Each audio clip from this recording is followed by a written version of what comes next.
Hey chingos, welcome to Drama Series Tamil. இன்னைக்கு நம்ம பார்க்க போறது The Haunted Palaceல எபிசோட் நம்பர் 20 தமிழ்ல பார்க்க போறோம். லாஸ்ட் எபிசோட்ல சோய்வானோட தாத்தா எழுதின டைரி கிடைச்சிருக்கும். இதுல இருந்து 100 வருஷத்துக்கு முன்னாடி என்ன நடந்துச்சு அப்படின்றத தெரிஞ்சுக்கிறாங்க. சோ 100 வருஷத்துக்கு முன்னாடி என்ன நடக்குது அப்படின்னா இந்த நாட்டுக்கும் இனியொரு நாட்டுக்கும் போர் நடக்குது. அதனால அரசு மிலிட்டரி ட்ரெஸ்ஸ போட்டுட்டு அந்த போர்க்களத்துக்கே போறாங்க. ஆனா இவங்களோட படை வீரர்கள் எல்லாருமே சீக்கிரமா தோத்து போயிட்டாங்க. சோ அரசருக்கு இப்ப என்ன பண்றது அப்படின்றது தெரியல. இங்க இருந்து தப்பிச்சு ஓடி ஆகணும், இல்லன்னா இவங்களோட உயிருக்கே ஆபத்தாயிரும். சோ என்ன பண்ணன்னு தெரியாம முழிச்சிட்டு இருக்கும் போதுதான் ஒரு தளபதி முன்னாடி வந்து பேசினா, எனக்கு பேசுறதுக்கு ஒரு சான்ஸ் கொடுங்க. அரசரும் ஓகே சொன்னாங்க. அப்ப அந்த தளபதி சொன்னா, என்னோட நேம் ஜெம், நான் யூடான் சிட்டில பிறந்திருக்கேன், அங்கதான் வளர்ந்தேன். ஆக்சுவலி யூடான் சிட்டி அப்படின்றது டிராகன்கள் எல்லாமே வானுலகத்துக்கு போறதுக்கான ஒரு வழின்னு சொல்லுவாங்க. அந்த வில்லேஜ் சுத்தி நிறைய மலைகள், நீர்நிலைகள், இந்த மாதிரி நிறைய விஷயங்கள் இருக்கு.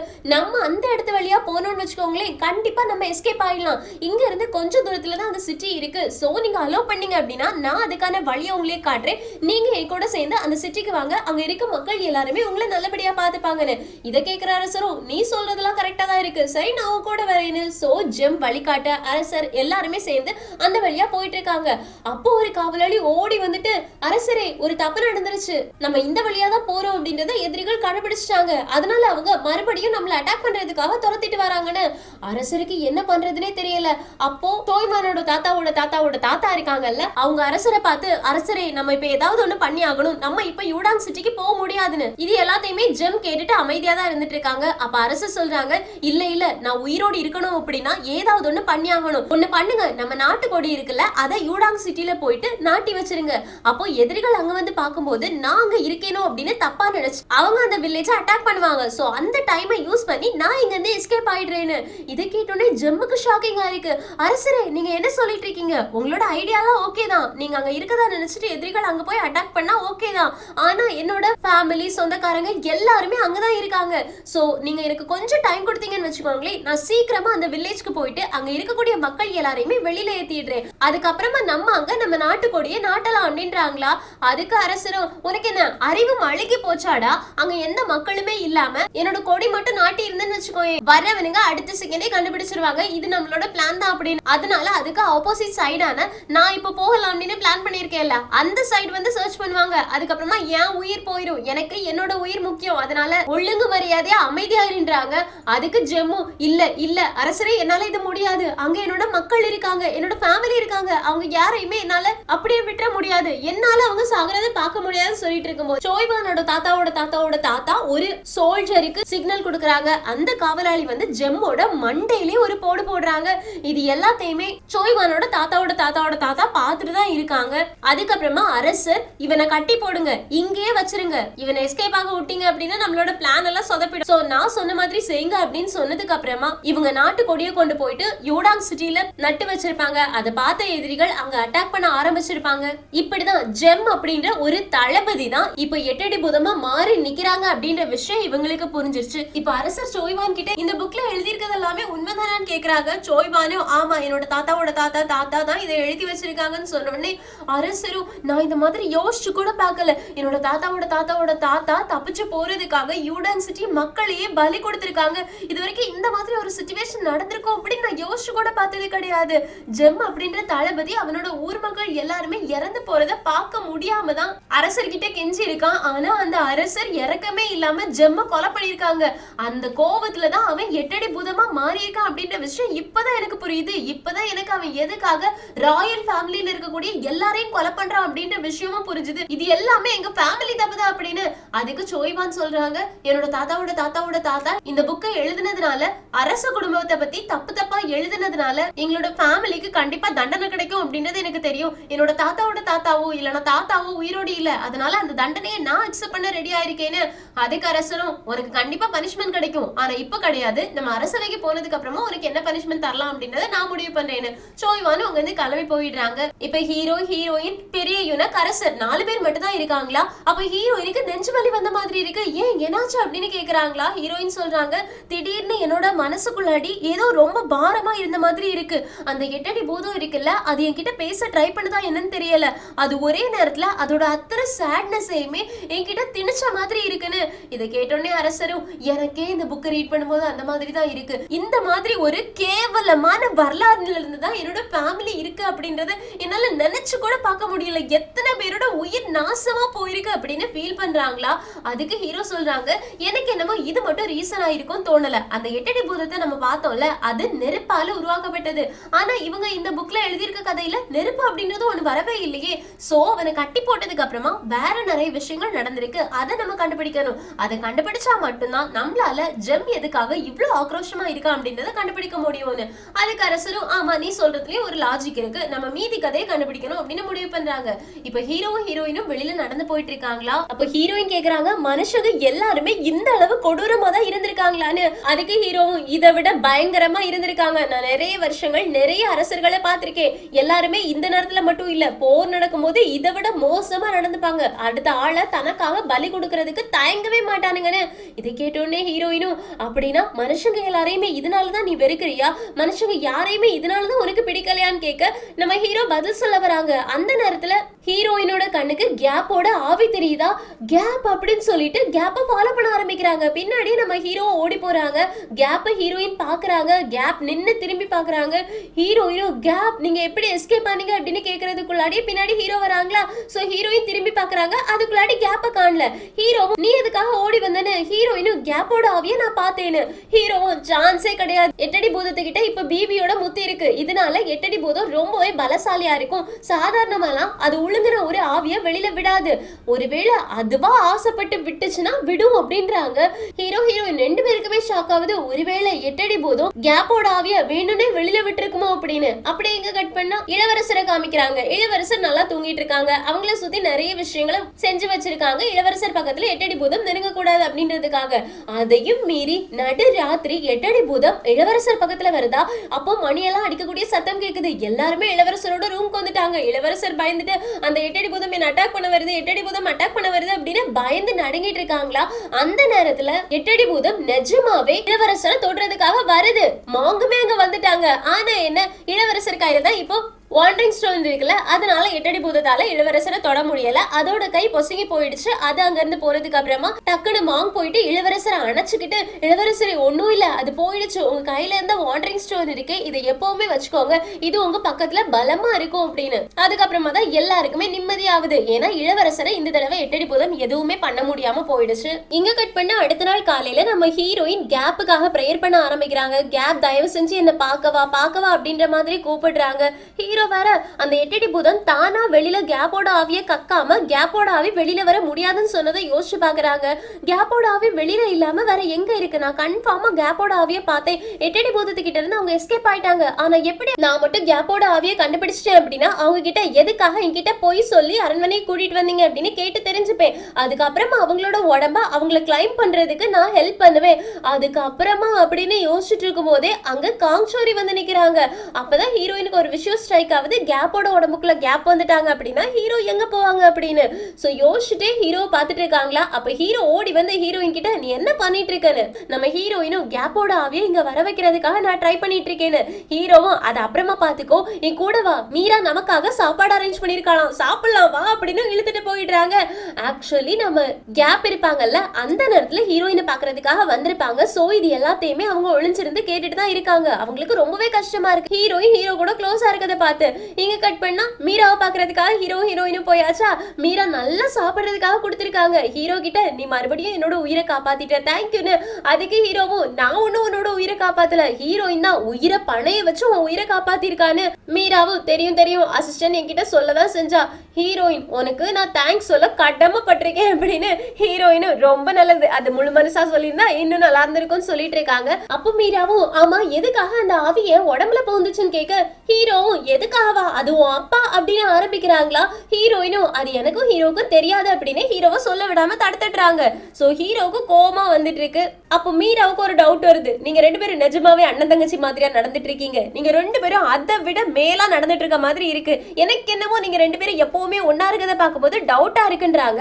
அடுத்த செகண்டே நம்ம ஹீரோயின் அவங்க கையில இருக்கக்கூடிய மோதிரத்தை மீரா கிட்ட காமிக்கிற மாதிரியே, உங்களுக்கு பார்த்தா எப்படி தெரியுது, நாங்க ரெண்டு பேரும் அண்ணன் தங்கச்சி கிடையாது, அதுக்கும் மேல அப்படின்னு சொல்ற மாதிரி உங்களுக்கு ஒரு விஷயத்த காட்டணும்னு நினைக்கிறேன் அப்படின்னு ரிங்க காமிச்சு கொடுக்குறாங்களா. அதை பார்த்த உடனே மீராவும், அப்படின்னா நீங்க ரெண்டு பேரும் என்கேஜ்மெண்ட் பண்ணிக்கிட்டீங்களா, நீங்க ரெண்டு பேரும் அப்படின்னு கேக்குறாங்களா. நம்ம ஹீரோவுக்கு சிரிப்பு வந்துருச்சு. ஹீரோயின் ஜலசினாலதான் இதெல்லாம் பண்ணிட்டு இருக்காங்க அப்படின்றது நல்லாவே புரிஞ்சிருச்சு. ஹீரோயினும் நான் ஒண்ணு ஜலசினால இதை பண்ணல அப்படின்ற மாதிரி ஹீரோவை பார்த்துட்டு இருக்காங்க. ஆனா அந்த நேரத்துல நம்ம ஹீரோவோட கண்ணு சைட்ல இருந்த ஒரு செடி மேல படுது. ஹீரோ கையில கொடுக்கும்போது அந்த செடியில ஒரு கிளை கூட இலையோ பூவோ போடவே இல்லல. ஆனா இப்போ அதுல மொட்டுகள் மலர்ந்திருக்கு. அதை பார்த்த உடனே ஹீரோ ஷாக் ஆகி மீரா கிட்ட கேக்குறாங்க, இது எப்ப மொட்டு வச்சது அப்படின்னு. அதுக்கு மீராவும், கொஞ்ச நாள் ஆச்சு, நான் இதை ரொம்ப பத்திரமா டெய்லி தண்ணி ஊத்தி பாதுகாத்துட்டு இருக்கேன், அதனாலதான் இதுல பூக்கள் வந்திருக்குன்னு. ஹீரோ அதை எதுவுமே சொல்லாம பாத்துட்டு வெளியில போயிடுறாங்க. இங்க கட் பண்ணா அரசர் மறுபடியும் அந்த புக்கை படிக்கிறாங்களா. அவங்களுக்கு அழுகையை கண்ட்ரோல் பண்ணவே முடியல, தன்னோட ஃபேமிலி இந்த மாதிரி ஒரு கேவலமான ஒரு விஷயத்த பண்ணிருக்காங்களே அப்படின்னு ரொம்ப ஃபீல் பண்ணிட்டு இருக்காங்க. அவ பெரிய யூனக் பதட்டமா உள்ள ஓடி வராங்களா. அரசரும் என்னாச்சு அப்படின்னு கேக்குறாங்க. பெரிய யூனக்கும் கவர்மெண்ட்ல இருந்து ஒரு லெட்டர் வந்திருக்கு, நீங்க தான் அதை படிக்கணும் அப்படின்னு கொடுக்குறாங்க. அரசர் அதை பிரிச்சு படிச்சுட்டு சோகமாயிடுறாங்களா. பெரிய யூனக்கும் ஏன் ஏதாச்சும் பிரச்சனை ஆயிடுச்சா அப்படின்னு கேக்குறதுக்கு அரசரும், ஆமா, ராஜமந்திரி அவங்களை நாடு கடத்துறதுக்காக கூட்டிட்டு போயிட்டு இருக்கும் போது எஸ்கேப் ஆயிட்டாங்களான்னு. பெரிய யூனக்கும் அப்படியா அப்படின்னு கேக்குறாங்க. அரசரும், அது முக்கியம் கிடையாது, அதுக்கப்புறமா அவரை யாரோ ஒரு ஆள் கொலை பண்ணி பக்கத்துல இருக்கக்கூடிய பெரிய மலையில கொண்டு போய் போட்டிருக்காங்க, அவர் இறந்து போயிட்டாருன்னு. பெரிய யூனுக்கு இன்னும் ஷாக் ஆகுது, இறந்து போயிட்டாரான்னு. அரசர் கண்ணுல இருந்து கண்ணீரா பெஞ்சிட்டு இருக்கு. அதே நேரத்துல அந்த பக்கம் நம்ம ஹீரோயினும் மீராவோட வீட்ல இருந்து வெளியில வராங்களா. அப்ப ஹீரோயின் சொல்றாங்க, நான் ஒன்னும் ஜெலசில அவகிட்ட என்னோட ரிங்க காமிக்கல, ஆக்சுவலி நம்ம ரெண்டு பேருமே ஸ்டூடெண்ட் கார்டியன் ஸ்பிரிட் அப்படின்னு சொல்ல முடியாதுல்ல அவகிட்ட, அதனாலதான் நான் ரிங்க காமிச்சேன்னு. ஹீரோ சிரிச்சுட்டே, தெரியும், ஆனா எதுக்காக உன்னை பாக்குறதுக்கு இரிட்டேட் ஆன மாதிரி ஃபீல் ஆகுதுன்னு. ஹீரோயினும், நான் ஒன்னும் இரிட்டேட் ஆகலையே, நீ வந்துட்டு எனக்கு ஒரு தடவை மொட்டா இருந்த பூ அப்படியே மலர வச்சு எனக்கு காமிச்ச, அதே மாதிரியே இந்த இடத்துல அந்த பொண்ணை இம்ப்ரெஸ் பண்றதுக்காக அந்த செடியில பூ பூக்க வைக்க வேண்டிய அவசியம் என்ன இருந்துச்சு அப்படின்னு கேக்குறாங்க. ஹீரோக்கும் ஒண்ணுமே புரியல. உனக்கு மொட்டா இருந்ததை பூவா மலர வச்சு காமிச்சேன், அது என்னோட பவர் தான், ஆனா இங்க நான் அதை பண்ணவே இல்லைன்னு. ஹீரோயினும், அப்புறம் எப்படி இத்தனை வருஷங்களா பூவே பூக்காத செடியில இருந்து பூ பூக்கும், நீ எதுவும் பண்ணாம எப்படி பூத்துச்சு அப்படின்னு கேட்க நம்ம ஹீரோ ஒரு நிமிஷம் யோசிச்சுட்டு சொல்றாங்க, நிஜமாவே அது என்னோட வேலை கிடையாது அப்படின்னு ஒரு விஷயத்தை யோசிச்சு பாக்குறாங்க. ஆக்சுவலி அன்னைக்கு நைட்டு நம்ம ஹீரோவும் மாங்கும் பேசும்போது முத்த தவிர வேற எதை வச்சு என்னால அந்த எட்டடி பூதத்தை கண்ட்ரோல் பண்ண முடியாதான்னு கேட்டிருப்பாங்கல்ல. அப்ப மாங்கும் ஒரு வழி இருக்குன்னு சொல்லியிருப்பாங்க. ஹீரோவும் என்ன வழின்னு கேட்கும்போது மாங் சொல்றாங்க, உனக்கு நான் ஒரு செடியை கொடுத்தேன்ல, அந்த செடியில பூ பூக்கும், அந்த பூ என்னைக்கு மலரா மாறுதோ அன்னைக்கு உன்னால எட்டடி பூதத்தை அழிக்கிறதுக்கு முழுசா ரெடி ஆக முடியும். அதே மாதிரி எட்டடி பூதத்தை உன்னால முழுசாலாம் கண்ட்ரோல் பண்ண முடியாது, ஏன்னா பிபி கிட்ட இருந்து அந்த முத்தை எட்டடி பூதம் எப்படி எடுத்துச்சு அப்படின்றத நீ பார்த்தல, அதே மாதிரி உன்கிட்ட இருந்தும் அந்த முத்தை எடுக்கிறதுக்காக அந்த எட்டடி பூதம் ட்ரை பண்ணும். அந்த நேரத்துல உனக்கு ஹெல்ப் பண்றதுக்காக தான் அந்த செடியை நான் கொடுத்தேன், அதுல இருந்து ஒரு எனர்ஜி வெளியில வரும், அந்த எனர்ஜி எட்டடி பூதத்தை கொஞ்சம் கண்ட்ரோல் பண்ணி வைக்கும். சோ அந்த டைமை யூஸ் பண்ணி நீ கரெக்டான டைம்ல எட்டடி பூதத்தை கண்ட்ரோல் பண்ணிட்ட அப்படின்னா உன்னால அதை அழிக்க முடியும்னு. இது கேட்டதுக்கு அப்புறமா தான் ஹீரோவுக்கு, அதனாலதான் அந்த செடியை நீங்க என்கிட்ட கொடுத்து விட்டீங்களான்னு இருக்குது. இப்போ அந்த பூ கொஞ்சம் கொஞ்சமா மலர ஆரம்பிச்சதுனால ஹீரோவுக்கு தெரிஞ்சிருச்சு, இன்னும் கூடிய சீக்கிரமே நம்ம எட்டடி பூதத்தை கொலை பண்ண வேண்டிய டைம் நெருக்கமா வந்துட்டு இருக்குன்னு. சோ ஹீரோயின் கிட்ட, அதெல்லாம் ஒண்ணும் இல்ல, நீ எதுக்கும் கவலைப்படாத, அந்த பொண்ணெல்லாம் நான் லவ் எல்லாம் பண்ண மாட்டேன், நான் ஒன்னு மட்டும் தான் லவ் பண்ணுவேன் அப்படின்னு அங்க இருந்து கூட்டிட்டு போயிட்டு இருக்காங்க. அப்போ அரசர் தனியா ஒரு இடத்துல நிக்கிறத பார்த்த உடனே ஹீரோ பெரிய யூனுக்கு பார்த்து, ஏய் கிரில்டு போக் அப்படின்னு கூப்பிடுறாங்க. பெரிய ஹீரோக்கும், ஏய் கொஞ்சம் அமைதியா இருக்கியா, என்ன ஃபர்ஸ்ட் அந்த மாதிரி கூப்பிடுறத நிறுத்து. அது மட்டும் இல்லாம அரசர் இன்னைக்கு ரொம்ப சோகமா இருக்காரு, அவரை உன்னால பார்க்க முடியாதுன்னு ஏன்னு கேக்குறதுக்கு ராஜமந்திரி இறந்து போறது விஷயத்த சொல்றாங்க. ஹீரோவும் ஹீரோயினும் எதுவுமே சொல்லாம அங்க இருந்து போயிடுறாங்க. அதே நேரத்துல பேலஸ்ல என்ன நடந்துட்டு இருக்கும் அப்படின்னா, ஒரு மந்திரிக்கு இந்த மாதிரி ராஜமந்திரி இறந்து போயிட்டாங்க அப்படின்ற விஷயம் தெரிய வருது. ராஜமந்திரி இறந்து போயாச்சு, மினிஸ்ட்ரி ஆஃப் வார் இறந்து போயாச்சு, சோ அந்த இடம் இப்ப வேக்கண்ட் ஆயிருக்கும். நான் அந்த இடத்தை பிடிக்கணும் அப்படின்னா மினிஸ்ட்ரி ஆஃப் வாருக்கும் ராஜமந்திரிக்கும் ஹெல்ப் பண்ணிட்டு இருந்தான்ல ஒரு கண்ணு தெரியாதவன், அவனை பிடிச்சா என்னால அந்த இடத்துக்கு வர முடியும்னு நினைக்கிறேன். ஒண்ணு பண்ணுங்க, ஒருவேளை அவன் நமக்கு ஹெல்ப் பண்ணல அப்படின்னா அவனை பிடிச்சு கொலை பண்ணிடுங்க, அப்படி இல்லனா அவனை வச்சு நம்ம அந்த பொசிஷனுக்கு போகலாம் அப்படின்னு இவங்க வேற அவங்கள வச்சு ஒரு முடிவு பண்றாங்க. அதே நேரத்துல இந்த பக்கம் அரசர் மறுபடியும் சோய்வான கூப்பிட்டு விட்டு, நாளைக்கு நம்ம பேலஸ்க்கு போக போறோம், நாங்க போகும்போது நீயும் என் கூட வரணும், நீ பண்ண தப்புக்கு நாங்க உனக்கு தண்டனை சண்டை கொடுப்போன்னு. சோய்வானும் என்னோட தாத்தாவோட தாத்தாவோட தாத்தா ராஜ குடும்பத்தை பத்தி தப்பு தப்பா ஒரு புக்ல எழுதி வச்சிருக்காங்க, அதனால கண்டிப்பா எனக்கு பனிஷ்மெண்ட் கிடைக்கும்னு எனக்கு தெரியும், ஆனா என்னோட பிள்ளைங்களை தயவு செஞ்சு விட்டுருவீங்களா அப்படின்னு அரசர்கிட்ட கேட்கும்போது அரசர் சொல்றாங்க, உன்னோட தாத்தாவோட தாத்தாவோட தாத்தா எழுதி வச்சது ஒண்ணும் போய் கிடையாதே, அவர் அப்படி எழுதி வச்சதுனாலதான் இன்னைக்கு அந்த 8 அடி பூதம் யாரு அப்படின்றத நம்மளால கண்டுபிடிக்க முடிஞ்சிருச்சு, அதனால நான் அதுக்கெல்லாம் உனக்கு பனிஷ்மெண்ட் கொடுக்க மாட்டேன். நீ ஒரு ஆளை கொலை பண்ணல, அந்த புக் ரீடரை கொலை பண்ணல, அதுக்கான பனிஷ்மெண்ட் தான் உனக்கு நான் தருவேன். சோ ஒரு மனுஷனோட உயிரை எடுக்கிறது ரொம்ப பெரிய தப்பு, நீ அதை பண்ணிருக்க, அதுக்கான பனிஷ்மெண்ட் மட்டும் தான் நான் தருவேன்னு. இதை கேட்ட உடனே சோய்வானுக்கு செம ஷாக்கா இருக்கு. நிஜமாவான்னு கேக்குறதுக்கு அரசு சொல்றாங்க, நீ 5 வருஷத்துக்கு முன்னாடியே நடந்த எல்லா விஷயங்களையும் என்கிட்ட சொல்லியிருந்த அப்படின்னா நீ ஒரு கொலை பண்ணி இருந்திருக்க வேண்டிய அவசியமே இருந்திருக்காது, இந்த பனிஷ்மெண்ட் உனக்கு கிடைச்சிருக்காது. சோ இது எல்லாமே உனக்கு என் மேல நம்பிக்கை இல்லாததுனால தானே அப்படின்னு கேக்குறாங்களா. சோய்வான் எங்க அழ ஆரம்பிக்கிறாங்க. அப்போ நம்ம ஹீரோயின் சொல்றாங்க, சோய்வான் நம்ம ஊருக்கு போறதுக்கு முன்னாடி ஒரு விஷயத்தை நான் பண்ணணும்னு நினைக்கிறேன், அந்த ஒத்தக்கால் பூதம் இருக்குல்ல அதுக்கு நான் சரியான ப்ராப்பர் ஃபியூனரல் பண்ணி அவங்கள மறு உலகத்துக்கு அனுப்பி வைக்கணும்னு நினைக்கிறேன், அதுக்காக நீங்க டைரக்டா அந்த இடத்துக்கு வந்து சாரி சொல்லணும் அவங்களுக்குன்னு. சோய்வானு ஓகே சொல்லிடுறாங்க. இப்ப ஃபங்க்ஷன் எல்லாத்தையுமே ரெடி பண்ணியாச்சு. நம்ம ஹீரோயின் அந்த ஒத்தக்கால் பூதத்தை வெளியில கூப்பிடுறாங்களா. ஒத்தக்கால் பூதத்துக்கு ரொம்ப கோவந்துருச்சு. நீ என்ன நினைச்சிட்டு இருக்க, அரசு சொன்ன மாதிரியே இவனை ஊரை கூட்டிட்டு போயிட்டு பனிஷ்மெண்ட் கொடுத்துருவாங்களா, என் உயிரை எடுத்திருக்கான், அவனோட உயிரை என்னோட கையாலே எடுத்தாகணும், இந்த மாதிரிப்பட்ட ஆட்கள் எல்லாருமே என்ன கொலை பண்ணதுக்கு ஃபீல் பண்ணவே மாட்டாங்க, இவன் எல்லாமே ரொம்ப கெட்டவன் அப்படின்னு சொல்றாங்களா. ஹீரோயின் டக்குன்னு சோய்வானை திரும்பி பார்த்து நீங்க சாரி சொல்லுங்கன்னு சொல்றாங்க. சோய்வானுக்கு யார பார்த்து எதுக்கிட்ட சாரி சொல்றதுன்னு தெரியாம அங்க எங்கன்னு சுத்தி சுத்தி பார்த்துட்டு இருக்காங்களா. அப்ப அந்த ஒத்தக்கால் பூதமும் நான் தான் சொன்னேன்ல இவன்லாம் சாரி கேட்கவே மாட்டான், என்ன மாதிரி ஒரு ஏழையோட முன்னாடி அவன் எப்படி சாரி கேட்பான், அவன் ஒரு ராயல் ஆச்சே அப்படி இப்படின்னு திட்டிட்டு இருக்காங்க. அப்ப நம்ம ஹீரோயினும் உனக்கு என்னெல்லாம் சொல்லணுமோ அதை ஏன் உடம்புல புகுந்து சொல்லுன்றாங்களா. ஹீரோ மறுபடியுமா நோ நோ அப்படின்றாங்க. அதுக்குள்ளாடி அந்த ஒத்தக்கால் பூதம் ஹீரோயினோட உடம்புல புகுந்துருச்சு. இது எல்லாத்தையுமே அரசர் தள்ளி இருந்து பார்த்துட்டு இருக்காங்க. அப்ப நம்ம ஹீரோயின் டக்குன்னு சோய்வானோட கழுத்தை பிடிச்சிட்டு உனக்கு எவ்வளவு தைரியம்டா, என்னையே நீ கொலை பண்ணிட்ட, உன்னை நான் கொலை பண்ணாம விட மாட்டேன்னு எல்லாருமே பயந்து போயிடுறாங்க. தளபதியுமே என்ன நடக்குது அப்படின்னு கேக்குறாங்களா. அப்ப அரசர் சொல்றாங்க, அது இப்போ ஹீரோயின் கிடையாது, ஹீரோயினோட உடம்புல இருக்க அந்த ஒத்தக்கால் பூதம்னு. சோ இப்போ அந்த ஒத்தக்கால் பூதத்தை சோய்வானாலையுமே பார்க்க முடியுது. சோய்வானும் அழுதுகிட்டே என்ன மன்னிச்சிடு அப்படின்னு சொல்றாங்க. அந்த மன்னிப்பு அப்படின்ற ஒரு வார்த்தையை கேட்டோடனே ஒத்தக்கால் பூதம் அப்படியே சோய்வானை விட்டுடுச்சு. சோய்வான் கீழே குனிஞ்சு வணங்கி வணக்கம் சொல்லிட்டே சொல்றாங்க, என்ன மன்னிச்சிடு, தயவு செஞ்சு மன்னிச்சிடு, உன்னோட ஃபேமிலி எல்லாத்தையுமே நான் நல்லபடியா பாத்துக்கிறேன், நான் உன்னை கொலை பண்ணணும்னு நினைக்கவே இல்லை, அந்த நேரத்துல எனக்கு வந்த ஆத்திரம் கோவம் அதுதான் இந்த மாதிரி என்ன பண்ண வச்சிரு, நிஜமாவே என்ன மன்னிச்சிடு, உன்னோட ஃபேமிலி நல்லா இருக்கணும், அவனோட ஃபேமிலியை கண்டுபிடிச்சு அவங்களுக்கு தேவையான எல்லா காசையுமே நான் கொடுக்குறேன், அவங்கள சந்தோஷமா பாத்துக்கிறேன், ப்ளீஸ் என்ன மன்னிச்சிடு அப்படின்னு கேக்குறாங்களா. இந்த மன்னிப்பு அப்படின்ற வார்த்தை வந்துட்டு அந்த ஒத்தடி பூதத்தோட எல்லா ரிசன்ஃபளையுமே அழைச்சிடுது. அதனால அது மறுபடியும் நார்மலான ஒரு மனுஷனா மாறி அழுது. அது அங்க இருக்கு எல்லாருமே பாக்குறாங்க. அதாவது எல்லாருமே வந்து யூரிய நம்ம ஹீரோயினை மட்டும் தான் பாப்பாங்க, வேற எல்லாருக்குமே ஒத்தக்கால் பூதம் தெரியல. ஆனா சோய்வானுக்கு மட்டும் ஒத்தக்கால் பூதம் தெரியுது. ஒத்தக்கால் பூதம் மனுஷனா எப்படி இருந்தாங்களோ அதே மாதிரியே மாறி அங்க இருந்து கிளம்பி போயிடுச்சா.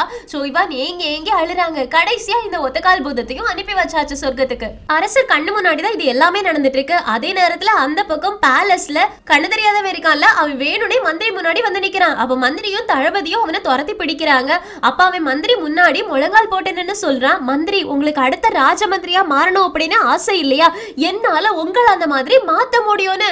இதை கேட்டோடனே இவனும் அப்படியா உன்னால எனக்கு பண்ண முடியுமான்னு கேக்குறதுக்கு, ஆமா அதுக்கு நீங்க எனக்கு கொஞ்சம் ஹெல்ப் பண்ண வேண்டியது இருக்கும் அப்படின்னு இந்த கண்ணு தெரியாதவன் அவனோட சுயநலத்துக்காக இவனையுமே யூஸ் பண்றதுக்கு ரெடி ஆயிட்டான். எங்க சிங்கட்டாது இந்த எபிசோட் முடியுது. சோ இப்போ கேப்போட ஆவி வெளியில வந்துருச்சு. அது ஹீரோயினை ஃபாலோ பண்ணிட்டு இருக்கு. சோ கேப்போட ஆவிய எதுக்காக 8 அடி பூதம் வெளியில விட்டுச்சு, அதை வச்சு இவங்க என்ன பண்ணிட்டு இருக்காங்க, இப்போ இந்த மந்திரியை அப்ரோச் பண்றாங்கல்ல, சோ இதை வச்சு என்ன பிளான் பண்ணிட்டு இருக்காங்க அப்படின்ற எல்லாத்தையுமே அடுத்தடுத்த எபிசோட் பார்த்து தெரிஞ்சுக்கலாம். சோ மிஸ் பண்ணாம அடுத்தடுத்த எபிசோட்காக வெயிட் பண்ணுங்க. இந்த எக்ஸ்பிளனேஷன் உங்களுக்கு பிடிச்சிருந்துச்சுன்னா லைக் பண்ணுங்க, மறக்காம சேனலை சப்ஸ்கிரைப் பண்ணிடுங்க. Thank you friends, take care, bye bye.